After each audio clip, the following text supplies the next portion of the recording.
The scene sets the stage by detailing the geopolitical climate in Asia. Before the 7th of December, 1941, Japan's expansionist policies in Asia are identified as a primary driver of escalating tensions.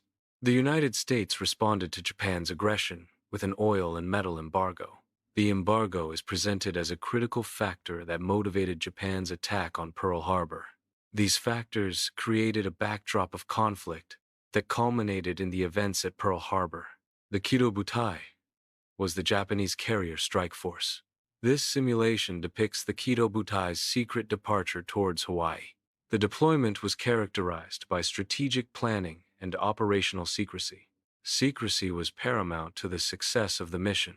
The simulation highlights the complexity of naval strategic planning. The WWII's mission was a critical operation in naval history.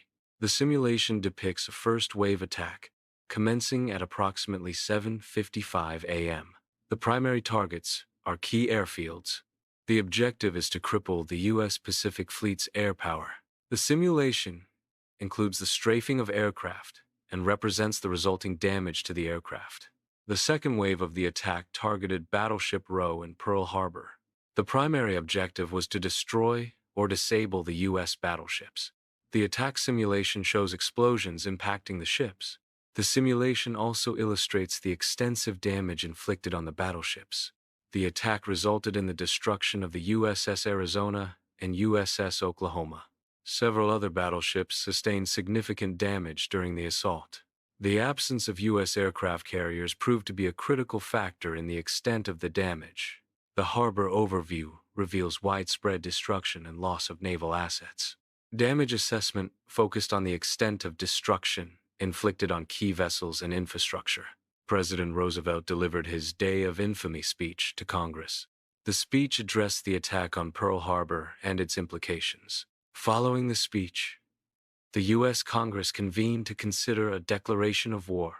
Congress subsequently declared war against Japan. This declaration marked the official entry of the United States into World War II.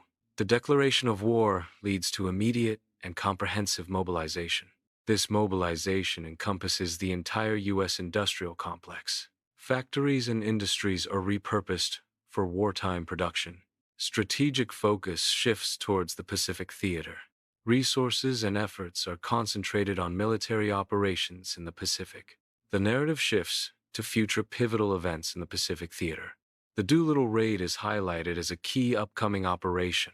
The Battle of Midway is identified as another strategically important engagement. These events are poised to significantly reshape the trajectory of the war. The script underscores the critical role of home front mobilization. Home front efforts are essential for sustaining the war effort in the Pacific.